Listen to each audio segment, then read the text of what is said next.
fandom community podcast brought to you by Spanish Lessons with Zaya Laparograns. Your vocabulary will be astonishingly high level, but boy will it be specific.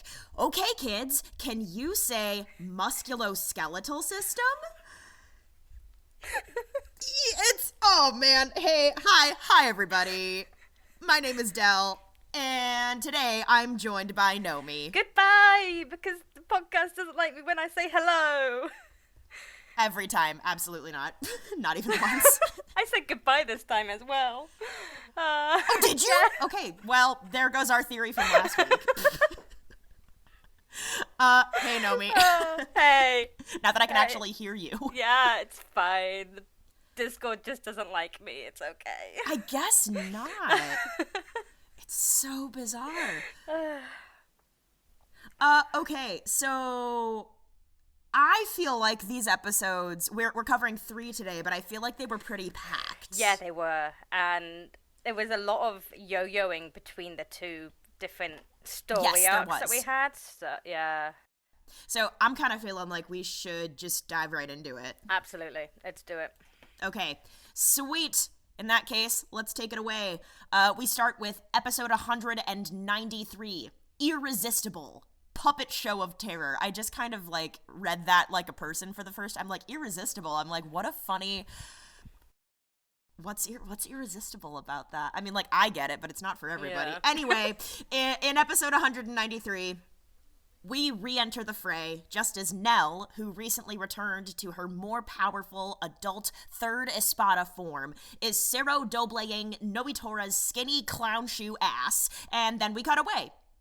And we're reminded that another fight is going down elsewhere in Las Noches, as Uryu and Renji, and also Pesche and Dondachaka, find themselves squaring off against clones of themselves, created by 8th Espada Zaya Laparograns. Uryu and Renji put up a strong fight, but every time they destroy a clone, dozens more appear in its place. And so, Renji, now self-identifying as the brains of the operation, goes Bankai, which, like, TBH shouldn't really have surprised anyone, but this inspires all of the Renji clones to also go Bankai, and the sheer size and power of all of these simultaneous massive Bankai is just enough to destroy the building and collapse it to rubble. From which Zaya Laparo, also to the surprise of probably no one, emerges, stating that he's very displeased and asserting that it's time that he finally stepped in personally. Using his wing-like appendages, Zyle scoops Uryu up and smothers him inside an unpleasant-looking red sack, which spits Uryu back out, along with a little doll that looks just like Uryu, and which fits neatly in the palm of Zyle's hand. This doll, Zyle says, will take the place of Uryu, and as he demonstrates by flicking the side of the doll's head, it also serves as a controller that administers the 5 senses. And then also we cut back to the Nell versus Nnoitra situation. As we saw previously, Nnoitra emerges from the remains of the blast, only looking a little beat up, and he says that he remembers the old days. Which, I wonder if we're gonna get a flashback soon.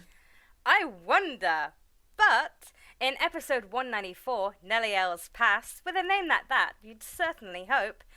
But the episode starts off with Dondachaka and Pesche, starting us off with a joke at Zylapo's expense. Are they going to be opening up a noodle shop anytime soon?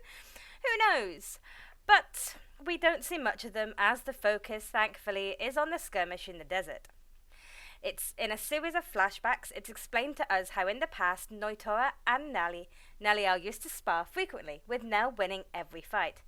Not surprising, considering Nnoitra's rank at the time.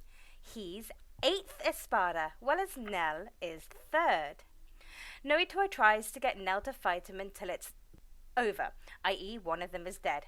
But Nell refuses, stating that they are now Arrancar, they've regained their sanity and reasoning. She has no purpose in fighting Nnoitra, and therefore no purpose in killing him. Annoyed once she's left, Nnoitra explains to Tesla that the reason he hates Nell is the fact that she is a woman, and women shouldn't be superior to a man in battle.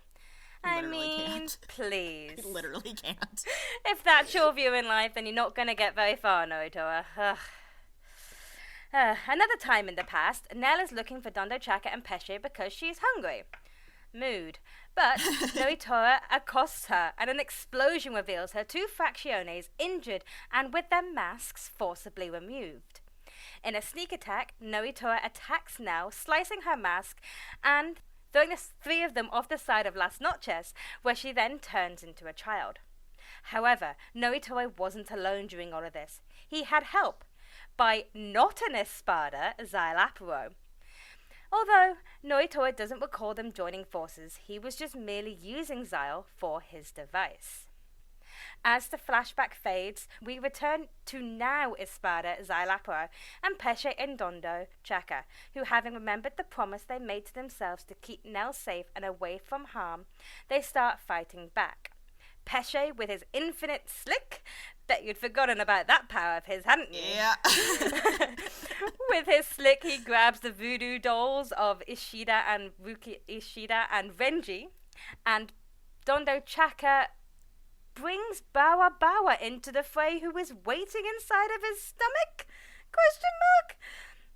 Their reasoning for joining the fight is that now Nell has regained her will to fight, they will do whatever it takes to assist her. And that brings us to episode 195, The Ultimate Union, Pesche's Seriousness. We don't start with Pesche here either. We go back to the Nnoitra versus Nell situation, and finally we get to see Nell complete her release. She holds her sword sideways, speaks the words, "Praise Gamyuza," and in an objectively lovely swirl of pink, she transforms into a centaur! She readies a powerful attack called Lanzador Verde, which, despite its name, is also pink, and launches it at Nnoitra. Meanwhile, Pesche and Nnoitra are still kind of tangled up in the Uryu Renji Xyl situation, and as Nomi said, they seem to sense this change in their master also. And in the wake of much unfortunate organ smashing, the two of them decide to get a little bit more involved. Pesche announces himself and Nnoitra to Xyl, who, it turns out, immediately recognized the two of them as Nell's fracciones. But Pesche says that they've gotten stronger in the past few years and have developed a few new techniques, which they readily demonstrate, using their Cero Sincreto, a combo attack that fuses Pesche's and Nnoitra's Ceroblasts together to attack Xyl. But to no avail, because Xyl breaks it apart almost instantly. Bummer. We return to Nnoitra and Nell again. It looks like Nell has a serious upper hand here, and like she's about to land what just might be a killing blow. But abruptly, she pops back into kid form. Ichigo, wonderful older brother figure that he is, tries to help Nell, but Nnoitra gets in the way, telling Tesla to do whatever he wants with Ichigo. And so, with the words "gore them Veruga," Tesla enters his release form, which is that of a giant boar, as Nnoitra, holding onto a distressed Orihime, looks on. It is bad news boars for Ichigo, as Tesla scoops him up and squishes him and smashes him, and it's, like, very not cute. Like, Ichigo is not doing well. But before we can see how any of that plays out, we cut away to a few other folks who also aren't doing well, namely Chad, confirmed alive by an unexpected unit of marching Arrancars who say they're going to begin retrieval, and Rukia, alive but motionless on the ground in the wake of her fight with Aranyero. Another Espada, one who we've seen but whose name we don't know, approaches, criticizing Aranyero and the others for their softness, and saying there's no way to make sure anyone is dead until they've broken off their heads. Yeah, okay. So after that, then we cut back to Ichigo, who is still getting absolutely thrashed and tortured by the now released Tesla, and seemingly out of freaking nowhere and just in time, who should arrive but Kenpachi Zaraki. Talk about a roller coaster. Oh my god. Right? That whole last 5 minutes of that episode, it was building so up to something, wasn't it? Yeah, clearly. Oh my god. But yay, that was we got a lot of information. We got so much. So yeah, I mean, Whew. crazy episodes. But should I get started on those manga anime differences? I wish you would. I am so curious. Oh my gosh. Knowing that the structure of the episodes was so all over the place, I'm so curious to learn how that lines up. If that lines up. It lines up, actually. Oh my god! I know. You know what? I guess that kind of makes sense. Huh? Yeah. All of these. I don't know why they would have made those choices otherwise, actually. Yeah. I know. I got excited coming up for what's coming up, and also nervous because I know that's going to take a lot of work when we get to certain arcs in the future. Oh, sure. You're totally right. Yeah. Oh my gosh, you're so right. Oh, whatever. I'm excited. Yeah. But these 3 episodes, these 3 are pretty good. Each one takes 2 manga chapters. Oh, beautiful. But there's quite a few differences, but not too many. So episode 193, the first one, takes manga chapters 292, Rupture My Replica, which we saw a bit of last episode, but it kind of finally gets into it, and 293, Urge to Unite. So the manga and anime differences are that Renji and Ishida actually only have 1 clone each, meaning that they can actually defeat their clone before more are made. Right, so the anime had that whole, oh look, we actually defeated something, whereas in the manga they just get overwhelmingly overwhelmed because they have loads more before. So there's that whole fight padding with the need to multiply, the whole Hydra effect of you cut off one head and 50 more grow in another place. And then Zile's explanation of that multiplication, which, it's kind of cool because it reminds me of cells and how they multiply. Oh, sure. Which fits in with Zile because he's got that whole biology thing going. Yes, absolutely. Yeah. We've got Pesche and Dondo shenanigans, and the recap of Nnoitra versus Nell, because they don't do recaps of the manga. Wouldn't be necessary, I suppose. Yeah. But so yeah, that's really all the manga anime differences. It's just fight padding because there's only 2 chapters. So yeah. Which is interesting that they chose to pack so much into 193 into 195 when 193 had space for some of that fight padding and stuff. But who knows? I guess they really wanted things to build quickly. You know what? I take it back. I actually sort of like the chaos at the end of 195, and it's like, oh my god, everybody's in a terrible situation. How are we going to get out of this? How are we going to get out of this? How are we going to get it, out of this? Whoom, Kenpachi. Yeah. Sure. I mean, and what an entrance. Who else could have made that entrance but Kenpachi? I'm trying to actually think of somebody else, and I'm high-key struggling. Well, Urahara is my answer to that, actually. Yes. Yeah. Yeah. But we're only on 193, so we can get excited about Yes, Kenpachi. we are. I'm getting ahead of myself. Sorry. No, it's cool. So, I have a question for you to start this discussion section off. Oh, boy. Was Renji's idea actually good? I think so.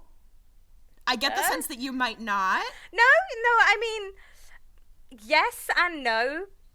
He could have explained himself a little bit more.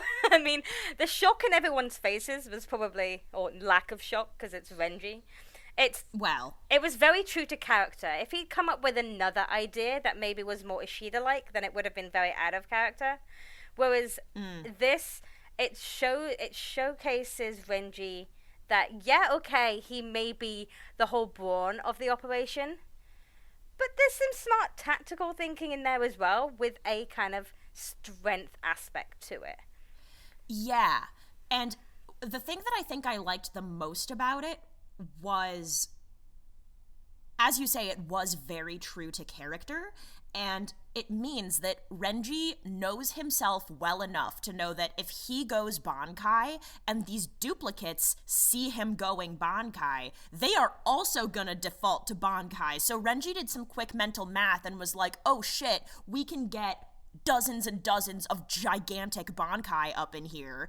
And, you know, his Bankai is a Bankai that works better when it has more space to move anyway. So if he thought that he was going to be able to be less cramped and have more freedom of movement, if he did actually want to use his Bankai, like, earnestly to fight Xyle, which, like, would be a choice. I don't know how effective that would be anyway, but, you know, it's Renji. He loves his Bankai, bless him. Yes. So, if his goal was to get a little bit more space or to change up the environment just in general, then I think I really can't think of a better way to have done that. And it's not like, I mean, I guess if Dondenchaka had like released Bawa Bawa from his mouth right then and there, then maybe that could have done it. But other than, which Renji also didn't know he could do. So other than that, I don't know how else they would have gotten out of there, TBH. No, I know.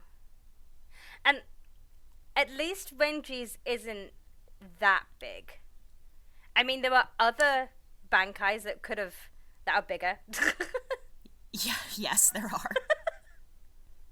Like, I'm trying to think, have we seen Komamura? We've seen Komamura. I was thinking that too. I don't think we have. That was the one I thought of first. I don't think we've seen that yet. Did we? I don't think so. Did we not see it in his fight with Tosen in the first arc? And then oh shit, you're right. And then was that just his Shikai?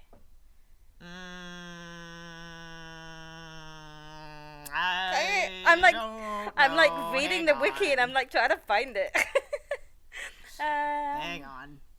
Wait, yeah. Kemamura finally reaches his Bankai.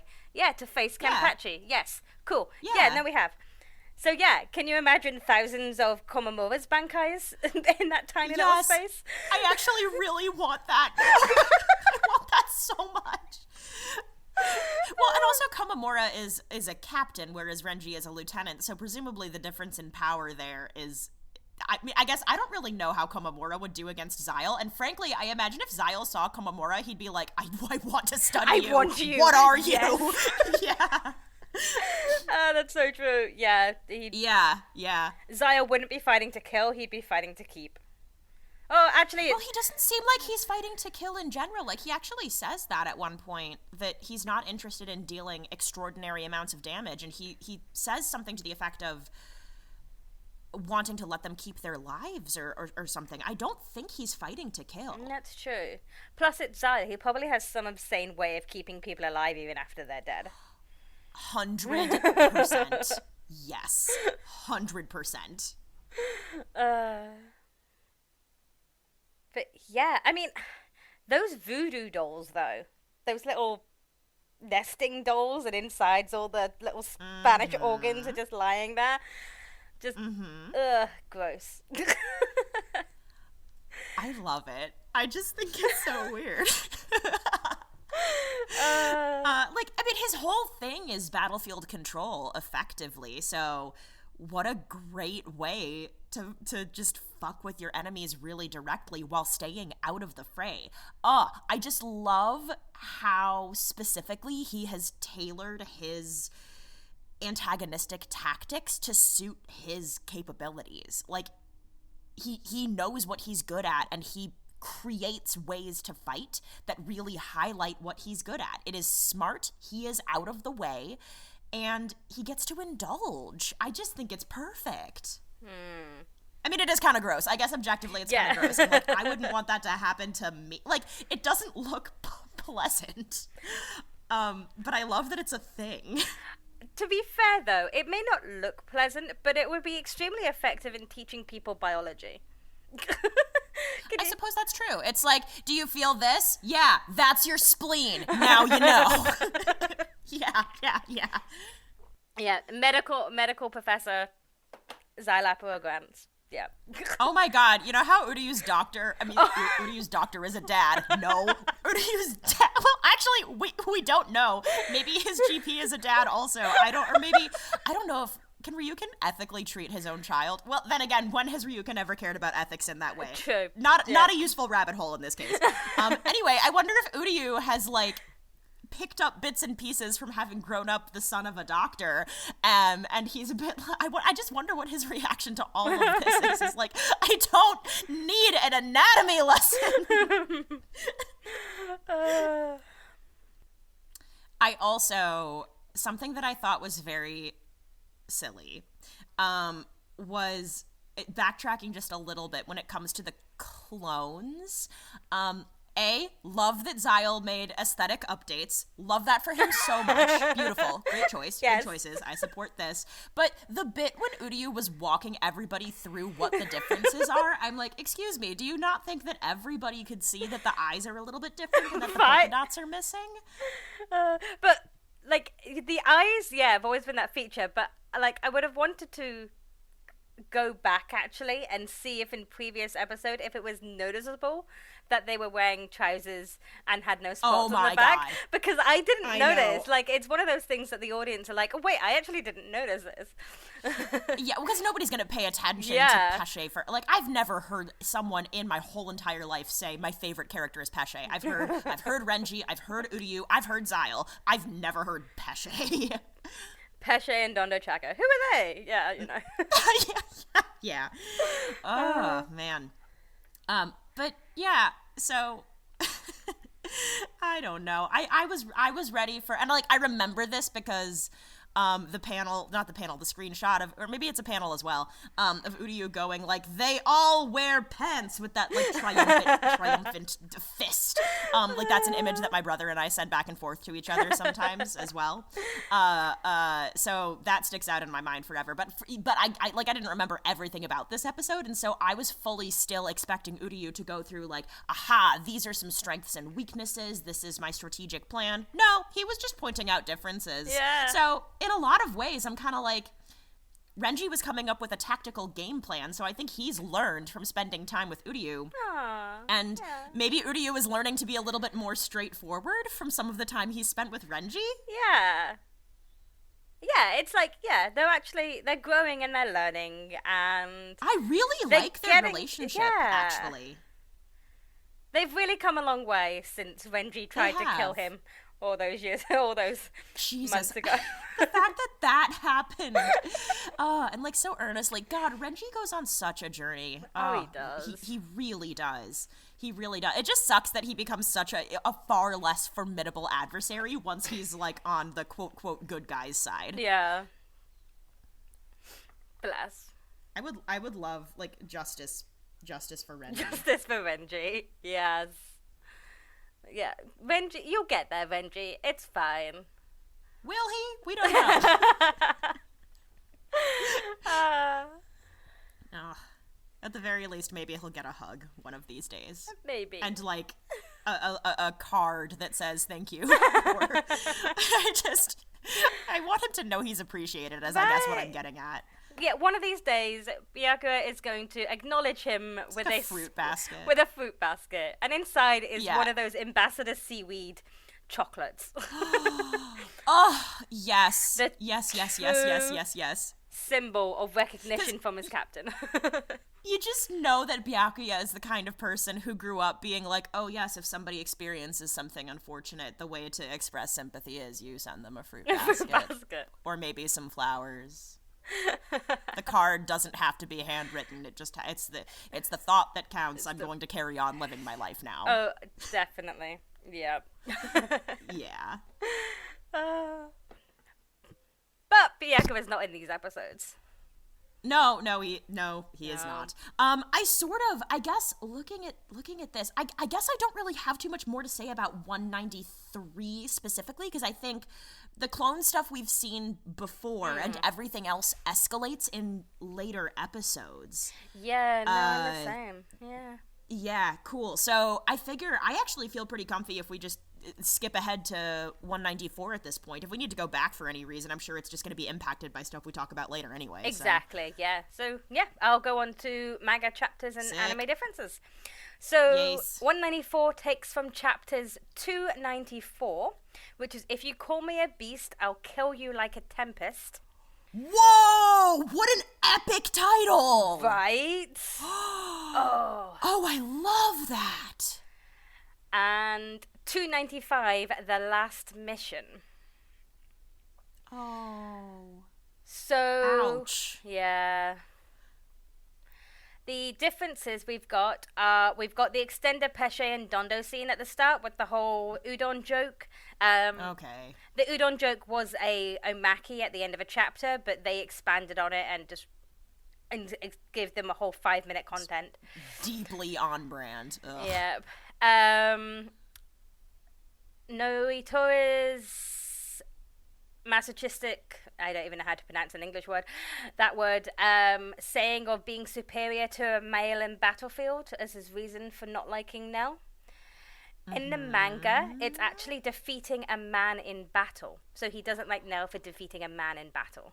Oh my god. I mean, it's not good either way. No. We'll unpack that later, for sure. Definitely. So there was more fight padding. In the manga, as soon as Nell finds Dondo Chaka and Pesche, Nnoitra disappears and catches her off guard, slicing her mask. So there's that whole, she turns around and she's like, what did you do? He sonidos and behind her and slashes her that way. Whereas there's a lot more fight padding and talking to them. Gotcha. The anime gives reasons. So Zyle's reason for helping with the whole device thing, that was anime only. What? Oh, that's bizarre. Yeah. Oh. And then, this is a good one. I like this one, actually. So, the conversation between Nnoitra and Zyle Aparo. In the anime, Nnoitra says to Zyle, you're not an Espada. Whereas in the manga, he says, you're not an Espada anymore. Whoa! What? Meaning, from that, what we can guess is that Zyle was an Espada, but is not, so he's technically a fallen Espada, but then he becomes an Espada again? My god, wow, that is such a journey. Right? Wow. So, I'm also just like, in what world is he less strong than Aranyero? Like, maybe Aranyero wasn't a part of the equation at the time, but I'm just like, I feel like Zyle could wipe the floor with Aranyero whenever. I'm gonna counteract you there, because in 195 we get the new Espada saying the last of the first generation has fallen. Oh. So, meaning Aranero's been the only Espada from the start to continue Aizen all the way got through. Better at crafting his army as time went on. That makes a lot of sense. I almost have a little squishy, soft feeling for Aranyero about that, actually. Right? And it kind of makes you feel proud because, of course, he's the only one that's not a Ivanka. He was a Gillian as well. So, Aranero made it. And then got defeated by Rukia. Well, not anymore. Yep. I mean, he's also an asshole, but that's beside the point. But it's not an asshole that makes you stay as an Espada, because, No, even though, incidentally, a lot of the Espada are assholes. Exactly, yeah. Yeah. That's a fun question. Which Espada is the biggest asshole? I feel like it's Nnoitra for me, and that's no question, but you could make a case for a couple. Yeah. It's more like, which Espada would you more like to take to tea, because they're not an asshole. How could you possibly not know my answer to that question? Well, yes, but don't they also fall under the asshole? No, I don't think Zyle is an asshole. No, I think Zyle is petty, and I think Zyle is cruel, but I don't think he's an asshole. I feel like Grimjow's an asshole, but he's not a dick. I feel like Nnoitra is both a dick and an asshole. I feel like Hollybell is neither. Stark is an asshole, but in that way where you're wake up, you lazy asshole. I feel like it's that. I know we don't know him very well. No. But Zyle tells you who he is, and he doesn't run around causing wanton destruction or anything. He's I don't know, he's too I'll come up with the right word for him eventually, but I don't think he's an asshole. No, like I feel like even Urahara's an asshole in a way that Xyle isn't. Does that make sense? Yeah, no, that makes sense. Yeah. Like Xyle would never like come into somebody's room and be like, this is a joke message written in joke blood on your walls. He would just be like, no, I've literally written in blood on your walls. By the way, do you want to go out with me? Like, I feel like that's what would happen. Yeah. In this episode, Del and Nomi rank the assholeness of Espada. Yeah. Well, okay, wait, also, but Aranyero literally has a butthole on his arm, so there's that too. So Aranyero is the most literal asshole, but he's also an asshole. You haven't mentioned where Ulquiorra and Yami are in this scale. Ooh. Well, Yami, I feel like Yami is a dick, but not an asshole, personally. You're also, if you disagree, please say so, because this is totally just my own personal opinion. Ulquiorra's a funny one. Yeah. I don't know, because he is also, like, he tells you who he is, and that is who he is. Yeah. He is petty. He is dramatic. Yeah. He's an asshole disguised as an emo. Yeah. That's, yes. Yeah. Yeah. Something like that. I'm trying to come, because I feel like it's a little bit more difficult to, you know why? Because he's complicated, and he doesn't show how he actually feels very often, so it's difficult to actually pin that down. And even Xyle too. Like, I feel like there's a level of curated exterior for both of them that we've seen. Whether or not any of that might slip if they get into high stress situations also remains to be seen, I feel. Like, neither of them has lost their cool yet, you know? Yeah, yeah. They both have that cool thing, like cool, as in cool, calm, and collected for the most part. Yes, yeah. Except for we got a little glance of it when Xyle was like, "Oh, Quincy," like way back when. So it was like, "Oh, you have the potential to be very unhinged, don't you?" But we're gonna keep that under wraps. Yeah. Okay. Funny, because that was also Mayuri's reaction. Anyway, we're getting off topic again. We are. Really bad at this. So, okay, but we've established concretely Nnoitra is both a dick and an asshole, and I feel like that does not need to be argued. He is such a dick. Yeah. And, like, I'm really interested with the fact that he was 8th and he's now 5th. So, yeah. And that just raises the question again of how long ago was this? How long has Aizen been in this Hueco Mundo? Because that's quite a big gap. And for Xyle to go from Espada to not Espada to Espada again, taking the spot of Nnoitra, who then rises to 5th. Like, did Nnoitra just go from 8th to 5th, or did he go 6, 7, 8? No, I can't count. 7, 8, 7, 6, 5. Numbers are hard. Yeah, no, they are. Yeah, no, it's hard. It's hard to say. I also wonder how many previous Espada. I mean, so we know about that first generation thing now, based on Mystery Man's comments about Aranyero. So presumably there were some first generation Espada in there who eventually just fell because they couldn't cut it. Yeah. Unless that's when the sandwich trio, Gantenbein, Don, sure. You know what? That's a really good Dordoni. point, because we know there is some pre-Verona Espada bopping around. Yeah. Yeah. Yeah, and I think it just goes to show Aizen got better at this as time went along.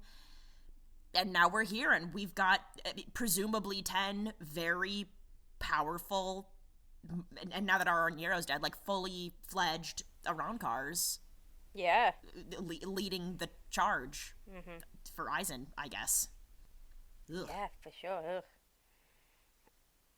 What I found interesting is that Tesla's relationship with Nnoitra.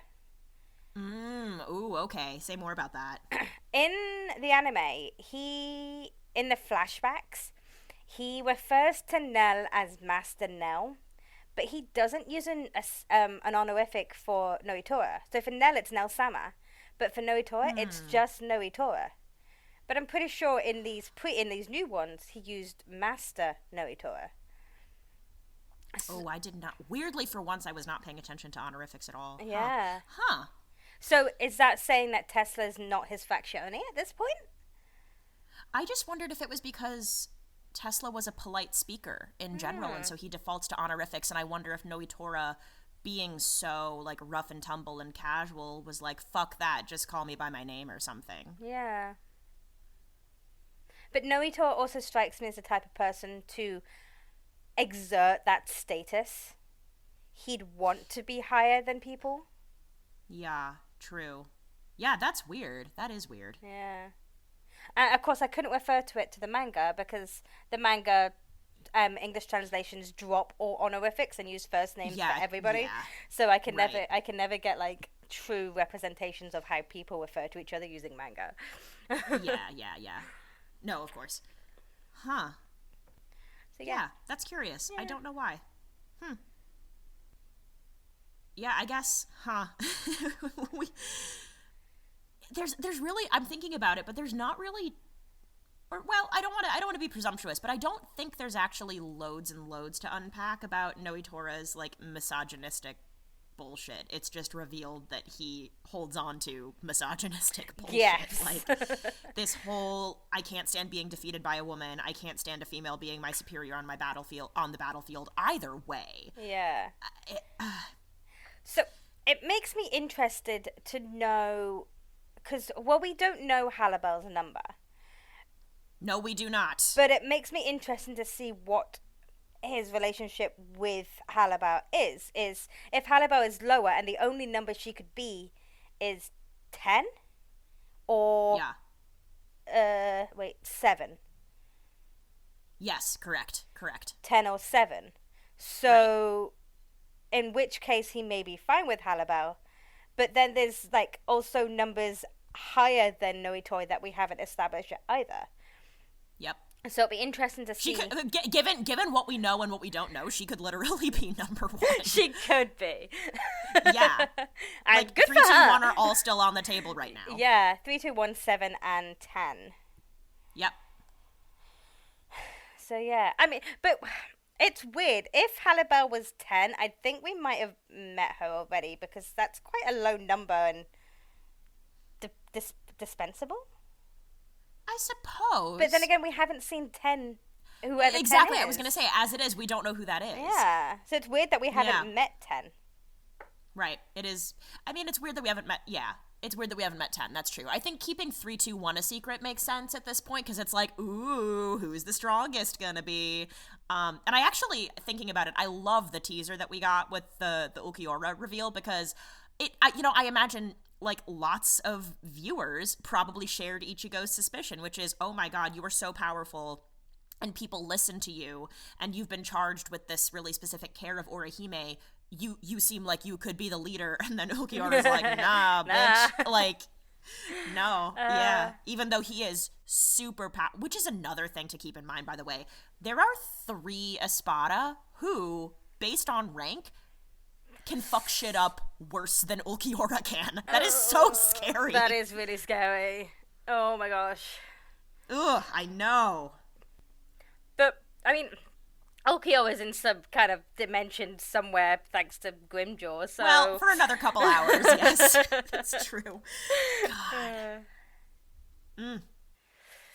Speaking of ranking, the fact that Pesche and Dondo Chaka's masks were forced off of them. So what we saw in those flashbacks were 2 completely different characters to what we're seeing now. They even look differently. Yeah. It's almost as if the masks being torn off have reverted them back to their Gillian status. It seems something like that. Mm-hmm. Yeah. Whew. And, I mean, I kind of like that seriousness from Pesche. It did make me appreciate him a little bit more. If only he could have kept that seriousness, but... I know. I think he's weirdly... I mean, he's clearly... And he and Nnoitra both are slight comic relief in both the anime and the manga. And, like, that's always going to be what it is. That's fine, I guess. But... So I don't want to say that the anime is doing him dirty as well, because I think, like, saying that in the same way that I would say that for Uryu or Orihime, say, like, it's not quite on that level, because both Uryu and Orihime are more serious in the manga than Pesche is, but I don't know. Just because your target audience is younger people, in theory, like, here we are, two full adults doing a full rewatch podcast, so, like, obviously the appeal is broader than just, you know, right, yeah. youths, but, so maybe even if that is your target audience, like, I think it's a bummer to be so reductive about a character like Pesche, is I guess what I'm saying. Yeah, for sure. That said, did you happen to catch the theme song that was playing when he did the little infinite, like, let me grab the doll power move? Only because my sister was singing it, and I can't remember what she was singing. Oh my gosh. Okay, so it's that it's that guitar and drum situation. Yeah. Dude, that is Urahara's instrumental theme song. That is what that is. And it's, by the way, straight fire. I love that song. It's on every workout playlist I've ever built for myself, too. Like, I just think it is so badass. I love it. Like, most of the character themes are pretty good. Yeah. That one, whew, I love it. I love it. But it's a nod to the fact that Pesce's actually capable. Like, exactly. You don't put Urahara's theme song under just anything. No. Nothing to do with Urahara, by the way. Like, I'm not going to try and draw a link there, but it's like, no, this is objectively a badass moment. Actually. Exactly, yeah. And the fact that his quick thinking, you know, he saved them. And, yeah! You know, he's now got control of the voodoo dolls. You got Nnoitra coming to help as well with Bawa, that was... Yep. Nope, that's it. Yep. Combat spirit bugs that he houses inside his body. Like, all right, knowledge bomb, just drop that, sure. Yep. But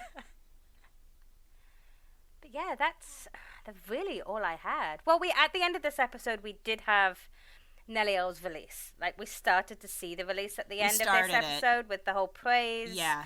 I think that's all we got, wasn't it? Was just praise. That is. We didn't get to hear the name of anything, and it didn't come to fruition until, like, a decent way into the next episode. Yeah. Actually. I guess the only other thing that I maybe just want to plant the seed of a little bit, and, like, I don't know that we know enough to actually unpack it meaningfully right now, but... So we spent some time last podcast episode talking about hollow holes, but we didn't really talk about masks very much. We didn't, no. And so, like, a hole is a hole is a hole, and even though the placement is different on most of the Arankars that we've seen, they all kind of look the same. Like, the hole is a hole, right? The masks all manifest really differently on each Arankar, and some of that, you know, is probably aesthetic. Like, everybody's got their own aesthetic, and so it makes sense that something like that would manifest in a way that's either appealing to you or reflective of you. But,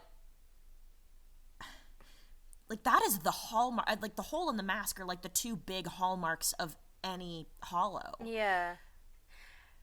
So... But it's interesting because if you think about it, we've seen the different mask situation before. Shinji's got a different with mask. A lot of. I was going to say the visors. Yeah. Yes. Yep. So I wonder if maybe their mask has kind of reflects their personality a little bit. Oh, the visors? Oh, yeah, I think so. But also the Arankars as well. Yeah. Yes. I think it's universally a thing. Yes. It's like, because their Zanpakuto houses the essence of who they were before they became Arankars, whereas a Soul Reaper's Zanpakuto is part of their inner soul. It's them. So because the Espada don't have that way of finding out who they were on the inside. Their mask is kind of the soul to who they are, that reminiscence of who they were. Yeah. You know, it also occurs to me, just so thing number one is that if you're in a Ron car and your mask gets fucked up, the effects are clearly really, really detrimental. Like, Nell fully reverted to kid form.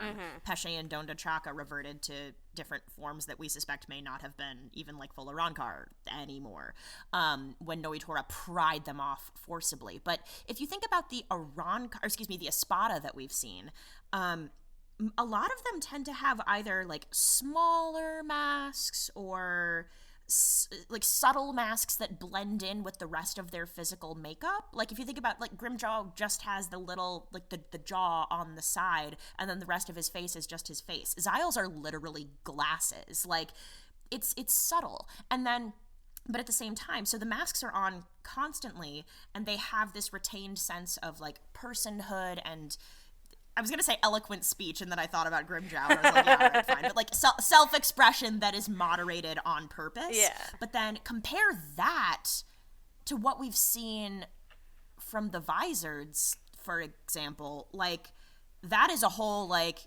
your full face is covered, your voice sounds different, your eyes look different, everything. So I don't think I have conclusions. I'm just, like, listing differences in hopes that they yield something cool and unexpected.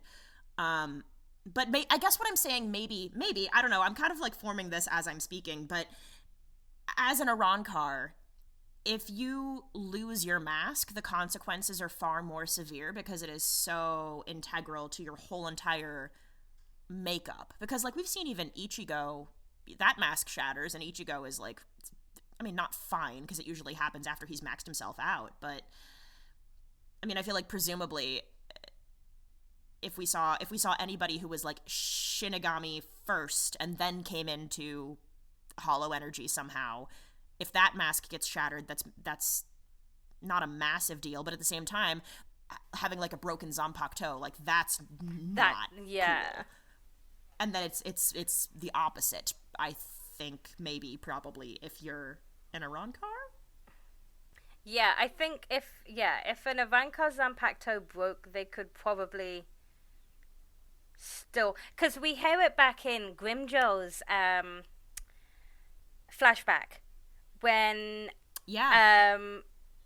what's his face says that D-Boy can no longer ascend because his mask is broken. Oh yeah, was that Xiaolong? Xiaolong, yes. I knew it was I knew it began with S.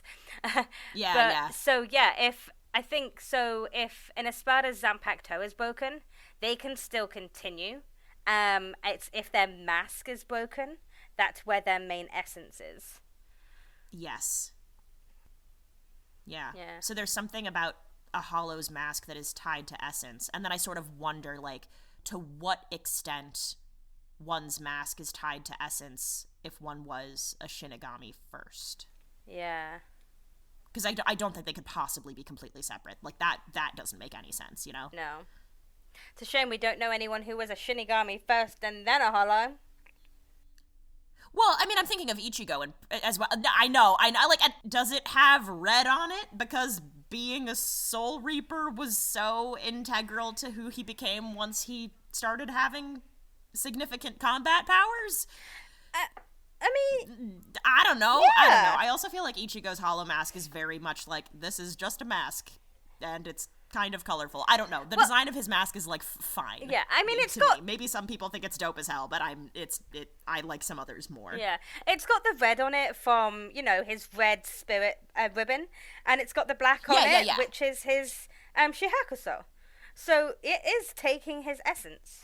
It's so funny because there are, like, so many people who are Soul Reapers, and they're like, yes, this is. They're not necessarily like, yes, this is my defining trait. I think Ichigo is. It's probably because it's new for him, and he didn't have access to that his whole entire life. Yeah. Anyway, we should. Anyway, so yeah, masks, interesting, and something that I feel like is worth continuing to talk about as we learn more about these people. Absolutely. Yeah. Keep an eye out for other mentions of masks and stuff. Yeah, definitely. Yeah. But other than that, that's all I have for this episode. Yeah, this was the end of a volume, but there wasn't really... Oh, boy, we keep doing that. We do. There wasn't really anything exciting at the end of volume 34, other than the fact that Kubo was involved in the last filler chapter, filler arc's early development, but he wasn't involved as much as he was in the movie, the Diamond Dust movie. So he had some early development, which includes model sheets of the 3 new characters we met, the princess and her 2 guards. We got some model sheets from them, but that's about it. Yeah. Frankly, that's the part of that arc that I care about the least. The princess. I don't care about the princess. I don't care about the princess. I don't care. Nope. But yeah, that leads us into volume 34. So that was the end of 33. I wrote it wrong. The start of volume 34, which coincidentally enough is also the start of episode 195. Oh, well, that's nice. Segue. Shall I start with the manga anime? Yes. Yep. Yes, please. So this had manga chapter 296, which is changed again and again, and chapter 297, which of King of the Kill, which is also the name of the volume, King of the Kill. Ooh. So extended differences, we had Pesche with his gutless joke, which was actually quite clever. I liked that. I agree. It was funny. And then it's an actual double entendre. It was very good. It was very good. Well done, Pesche. Yes. And in the manga, you know when Nnoitra has Orihime and he's got his hands over his mouth? It makes me feel so gross, but yes. It's going to make you feel even grosser because in in the manga, in order to shut her up, Nnoitra has his fingers inside of Orihime's mouth.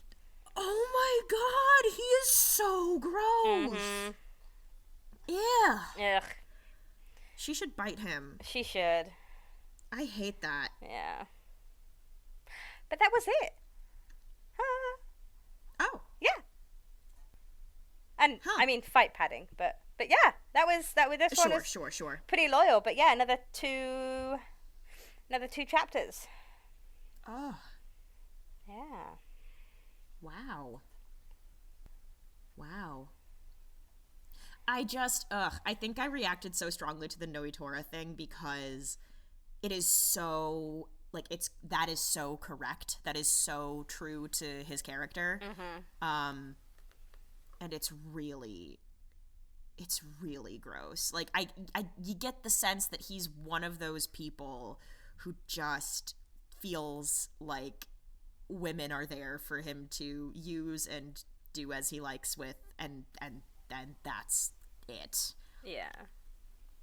Oh. I can't stand people like that in real life. I think that's why my reaction is so strong. It's it is very off-putting. Mm-hmm. Let's switch it to something happy then. We saw some resurrections. We saw some Zanpakuto releases. Yeah! We saw a couple. Oh my god. Dude, okay, well, you know what, let's go in order, but, preface by saying, who the fuck knew Tesla was that powerful? That is, I felt so proud of him, right? Honestly. So good. Starting in order, we have Nels, which is Gamuza, which, it's just funny, because it's, the translation Viz Manga gave me is Capricorn Knight, but she's actually a Taurus. Oh, well, they're both Earth signs. Yeah. And they're both kind of similar things with horns. So wait, when is her birthday? So it's got to be pretty close to mine and Shinji's then. April 22nd. Oh, okay. So before both of them. That's fine. She's Shinji and I right are on the cusp of Aries/Taurus. Aries is also a hooved creature. Well, they're both hooved creatures, so honestly, who cares? She definitely seems like an Earth sign instead of a fire sign, though. IMHO. Yeah. But yeah, she's got this ibex kind of creature with centaur. Oh, I suppose so. So yeah, that's... I was a little disappointed that the tail was not green, but I don't make the rules. That would have been cool, matching her hair. Yeah. Yeah, exactly. I think that would have been nice. Yep.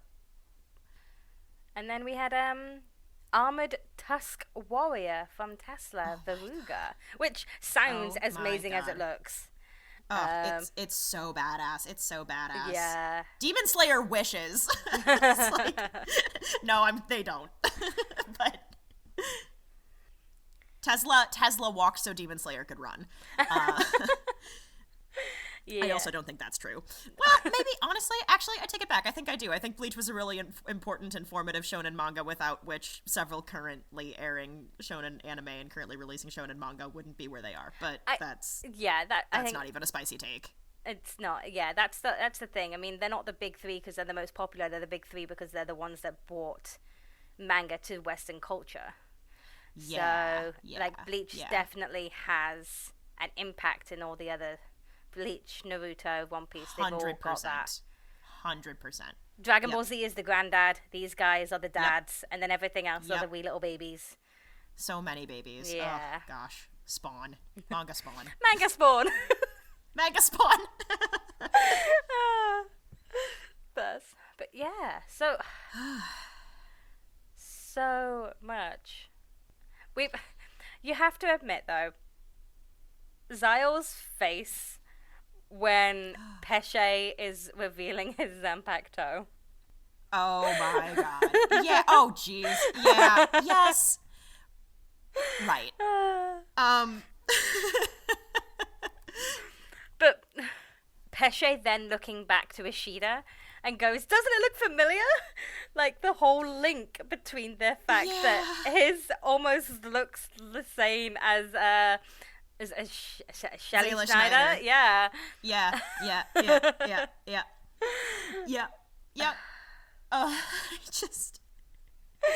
I wonder what Zyle expected when Pesche, I guess he doesn't really have pockets anywhere, so that is kind of his option. But he's only wearing a fundoshi. So fundoshi. Yeah. So it's not as if nope. Is that like a lightsaber? Does that have an on-off switch? Maybe, I don't know. I gotta say, I really liked something that I really like about the build of the Zyle, Uryu, Renji, whatever, that whole escalating situation. I feel like Kubo and probably also the animation team were having some fun with the self-awareness of it. There's a level of ridiculousness in that fight that is it's just true. It's just there. It's a really high intensity, it's heightened. Everything about the fight is heightened. Even for a shonen. And so the wherewithal to be okay, we're making some dick jokes, so let's do a please hold, broadcasting says we need a minute. That whole thing, I just...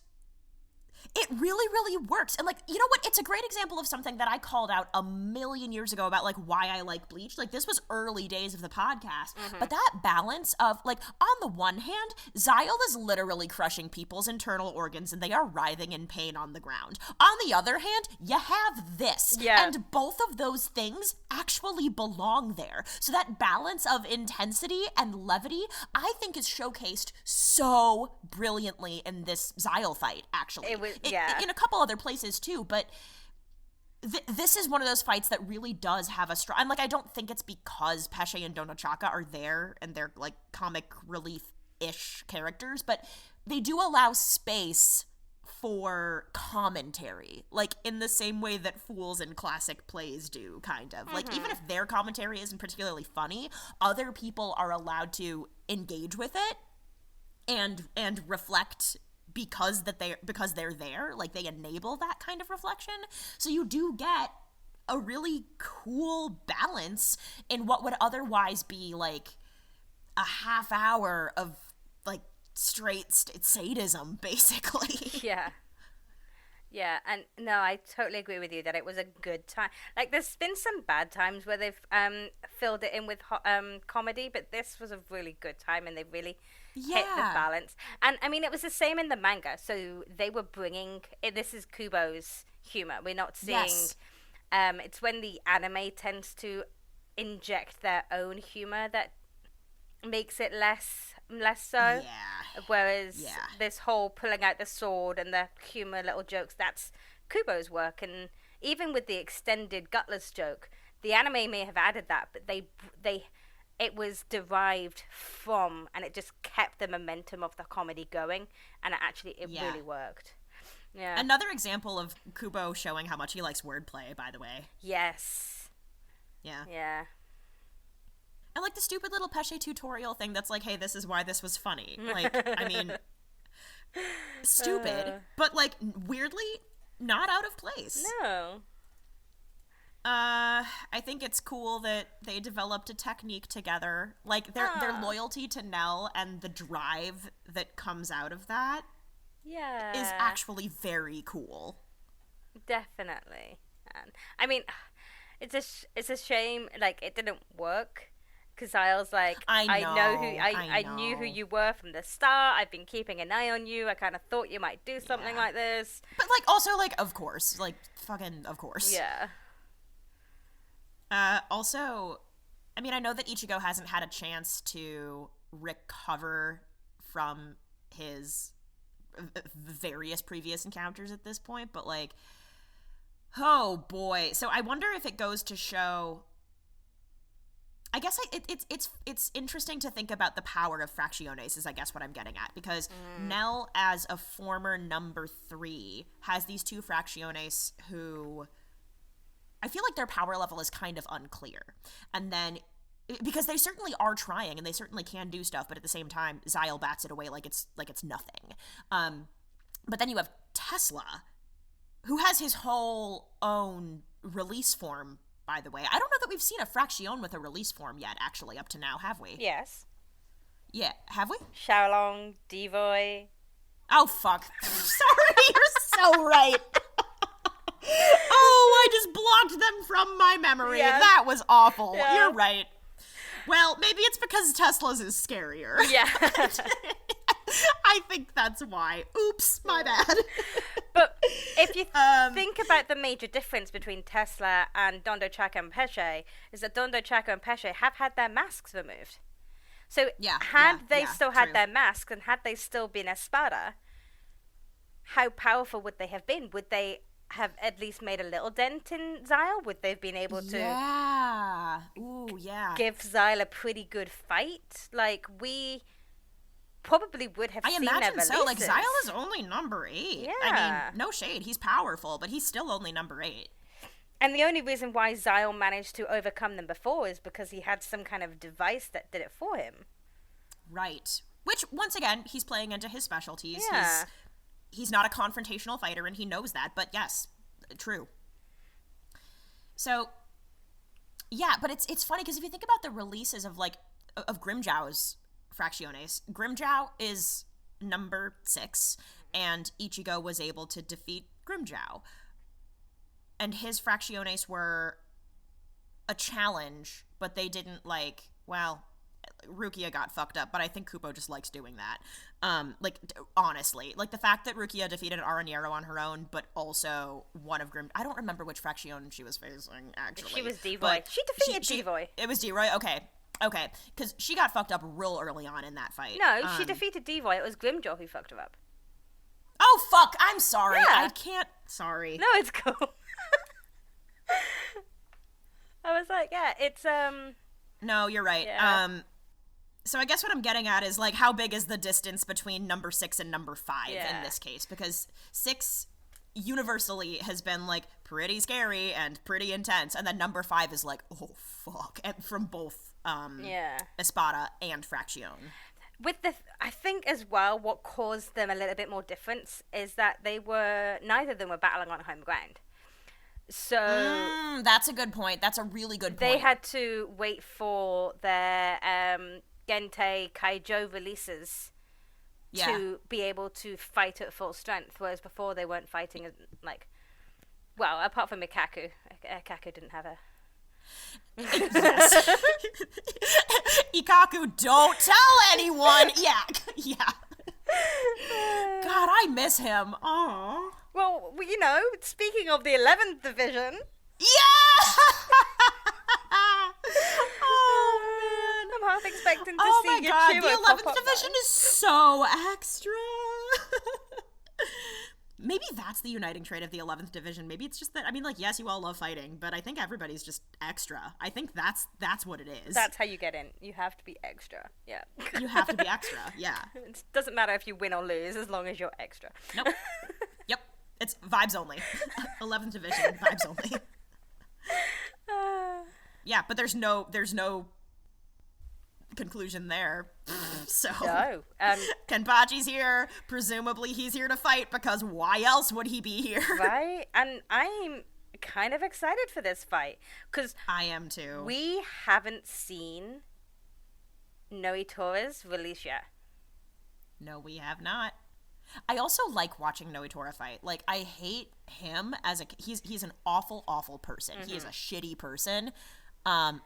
And it's another instance of, like, if you can create a character that makes your viewers or your readers feel that strongly, then as a character, like, good job. Yeah. So, and it's, I think I'm yeah, it's like the idea of seeing, I don't know, there's like a litheness to Nnoitra's movements, even though he is very smashy, despite being a stick. So seeing him fight Kenpachi, like, I imagine the kind of movement we're gonna get is just gonna be beautiful to watch. Yeah. Food for thought then. Had Nell not exhausted herself and stayed and completed the fight, who would have won? Oh, Nell would have won. I don't know that she would have killed him, though, is the No, thing. yeah, I don't think she would have killed him. Yeah. So, that's funny, because to hear Nell say it, I bet if she defeated Nnoitra but not killed him, she would have said that she'd won, and Nnoitra would have been like, fuck you, I'm still alive, therefore you didn't win. Yeah. But then Ichigo probably would have killed him. Or, like, he would have, or Nell would have come eventually. over to check on Ichigo. Nnoitra would have, like, gotten up and tried, like, to slash her from behind again, but Ichigo would have saved her. Oh, sure, something like that. Yeah. Or wait, can you imagine, like, what if it was Orihime? What if? You know? Like, what if it was this Nell Orihime power duo, and Nnoitra just got his ass handed to him by two amazing women? Can you imagine? Oh, I mean, That would be so cool. if Orihime needed any motivation to use her massive rejection phenomena, then this whole episode would have been it. Oh, man. Oh, yeah. That is my dream version of the end of that fight. I would love to see that. Right? I would love to see that. We'll just rewrite it. We've written belief. I mean, that's what we do So anyway. Tenkeshun, this is how we're doing it now. Yeah. So yeah, only other thing is confirmed Chad's not dead. Yay, Chad's not dead. that's nice. Yeah. Don't know what's gonna happen to him with this, like, stormtrooper-esque army of hollows rolling up in ranks to go and entertain this retrieval process. We've met them before, haven't we? These are the execution squad that we met back in. They came to pick up Gantenbein. They came to pick up. So yes, I guess. Well, the thing that we haven't seen them, like, march in ranks before. I think that was why I was like, oh, this is a different vibe. Yeah. So yeah, it's another layer to the complexity of Aizen's army, I think, is the thing that interested me. You're right that we have seen them before. We just haven't seen them, like, I don't think anyway, like, in rank and file marching order like that. There was so many of them for just Chad. Well, Chad and Gantenbein. Yeah. So, yeah. Because before, when we've seen it was Dordoni, we've seen them before, I think. Yeah, because the Saruchi situation was something else. Yeah, and it was just one of them, whereas there's all this, like, rank and file, like a whole battalion of them for just two people. Yeah. I mean, presumably they're, like, not the smallest potatoes, but smaller potato kind of guys, you know? They don't look like, because they don't have any distinguishing features, really. Like, I don't get the sense that they're each massively powerful on their own. No. Yeah. Oh, so we'll see where that goes, and I guess we'll see We'll see how Rukia fares after this merciless look, like this cold, calculating person. Right? Who is this? Shows up to be disappointed in Aranero. Like, all right. Cold. Which the end credit scene does give us kind of a spoiler. It does. So yeah, we'll see how that goes. And yeah, anything else? Oh, geez. No, not really. I think everything is still in process, and so Okay. I don't have any conclusions to deliver or anything like that. I've got, guess who's on the cover, if you want to play. Ooh, well, what's the volume called? King of the Kill. Ooh, King of the Kill. Well, we already had a Nnoitra one, so it can't be that. We already had a Grimjaw one, and that wouldn't make sense anyway. Ichigo literally doesn't make sense either. King of the Kill. And I know it's not Zyle, because we've had that already as well. Ugh. I don't know, but I would find it hard to believe that we've never had a Renji cover up to now, so I feel like it's also not Renji. And I guess I feel like it has to be a guy because it's called King of the Kill, which is why I'm not guessing Nell, which is what I would have guessed had I not remembered or had you not reminded me of what the title of the volume is. Ugh, I don't know. Do you want the poem? Yes. Okay. If you were to give me wings, I would fly for you.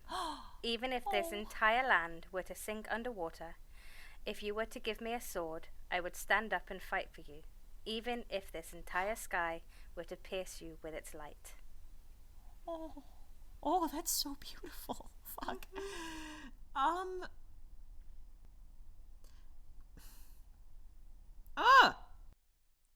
Okay, volume title plus poem together. This is... I don't feel like they would put Tesla on a cover. But... No, good. Well, okay, fine. Soft Tesla? No. Go with your gut. What? Yeah. Is it now? Yeah, it's now. Wait, what? Why would they do that? I don't know. I don't like that. That feels... That's stupid. Yeah. That's stupid. Okay, fine. I mean, they've got the alliteration going for it. I still like this game. It's got the alliteration for it, even though it's Queen of the Kill. Queen of the Kill doesn't sound bad. No. But yeah, King of the Kill.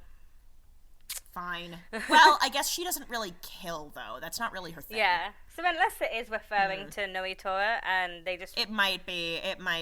Calling him a king is bold, though. Yeah. I don't think he deserves that. He'd like to think he deserves that. Yeah, he would, wouldn't he? What a dick. I hate him, and I love hating him. Well, I guess with that... all we really have left to do is, see how the next couple of episodes maybe resolve and maybe don't resolve some of these fights. Yeah. Wow, man. Keep watching, guys. Yeah, keep watching, keep listening. We'll all stay tuned together. Holy moly. I guess that brings us to our Shinigami Cup, huh? It does indeed, yeah. Peroxide edition! Hooray. Alright, cool. Who wore it best this week? Pesche and Seriousness. He wore it like the shroud he wore to hide his face. Oh, that's lovely. Mine this week was... I actually did prefer Zyle's improvements to the character designs, so I said the updated clone aesthetics. Good work, sir. Good work. Well done. Yep. Yep. Alright, best ship. Kenny in a fight. The love they have is so strong he will literally cross dimensions for the other. Oh, yeah. That's lovely. Yep. Mine was the relationship still growing, still evolving, still improving between Uryu and Renji, because they had some legit back and forth conversation where they took each other seriously, and they also had some banter, and I like watching this friendship grow. Cute. Yeah. All right. Yes, fandom shout out this week. My fandom shout out is it's small and it's just really cute. And with the Bleach Brave Souls announcement this morning of a Yoruichi and a Soifon unit, it is Yoruichi and Soifon but as cats, because it's adorable. Oh my god. And they're the cutest things ever. Oh my goodness. They're perfect. Yeah. No notes. Just I love them. Perfect. And this is by _Nomeri on Twitter. And yeah, it's adorable. I love them. That's wonderful. Yep. Mine this week is a piece of fan art from an artist that goes by Drawtag on Tumblr, and it's part of a series, but the one that I want to share because #relevant is a piece of Tesla. It's just beautiful. So this artist has done a whole series called the Lazarus series, and there are quite a few if you just scroll through their Tumblr. I'm going to drop a link to a few more of them. One of them is slightly spoilery for the anime, for some upcoming stuff. And if you scroll through their tag, you will see some stuff that's kind of spoilery about, like, what various characters look like in released forms or with different power-ups and stuff. So if you don't want, like, aesthetic spoilers in that way, then maybe don't scroll through. But otherwise, this whole series is just, like, some cool characters with flower motifs, and just, it's a cool use of color, it's a cool use of texture. I just feel like there's a lot of love and care put into these. Everyone looks, there's like a pensiveness to everyone. It's like you're getting a little glimpse into people's inner lives a bit with each of these, and I just think they're really lovely. So definitely feel free to check out the whole series, but if not that, then I think I'll only drop the link to the Tesla piece in the notes, but they're all really, really lovely. And give this artist a follow. They're still active right now, so yeah. Pretty. I love it. Okay. Yeah. So yeah. So I actually have something for delving into the Dangai this week. Oh my goodness. Yeah, so... Okay, yes, great, cool. I just got an email from Viz Media promoting the fact that you can buy every episode of Bleach, the complete series, for less than $100. It's $99.99, and you can buy it wherever you can buy Viz Media products, like Walmart, Amazon, Best Buy, all of that sort of stuff. But it is only available from the 25th of February to the 28th of February. So if you're listening to this podcast the day it drops, and you have always wanted that reason to get the complete series of Bleach, but it's always been too expensive, well, now there's been a price drop, and there you go. So go get all the episodes and watch ahead, and then tell us what we're missing. That's a very good deal. That's right. Oh God. Because I'm pretty sure tell them to do that. Actually, it's fine. Because I'm pretty sure, like, normally it's like what, $150 or sometimes even $200, depending on where you get it from. Oh Lord, I've only ever streamed it. I don't know. I couldn't tell you. I got mine from Crunchyroll. So, but same. Enjoy Bleach in all of its glory, and get ready for the new arc. Or if you're just like if you have a bookshelf and you like having DVD collections next to volumes on your bookshelf or something, so that you can like show off what a big weeb you are when you're Zooming with people, like, I don't know. I think that's kind of fun sometimes. I do quite like that. Yeah. Yeah. All right, cool. So get on it.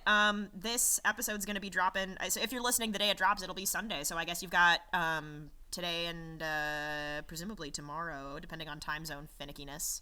Yep. To get on it. I've dropped you the link, so you could probably post that link in the display notes so they can figure it out. Beautiful. Yes, so. The link will be in the show notes. Yeah, glad to. Awesome. I don't have any delightful surprises remaining, unfortunately. So No. So I guess that is us this week, yeah? Yeah, that's us. Fab. Cool. Yeah. You know what that means, you wonderful souls. That's the end of another episode. If you like what you heard and want to get involved, you can find us by searching for The Seirete on Instagram and T Seirete on Twitter. Now, Ichigo and Rukia might reap souls, but we are hoping to reap some 5-star reviews, and that is where you come in. Make like our favorite orange-haired protector and Ichi go to iTunes and Spotify to rate us and review us and make us feel like number one. And to those of you listening on YouTube, don't forget to be like Chad, stay alive, and give us that good thumbs up. We really appreciate it.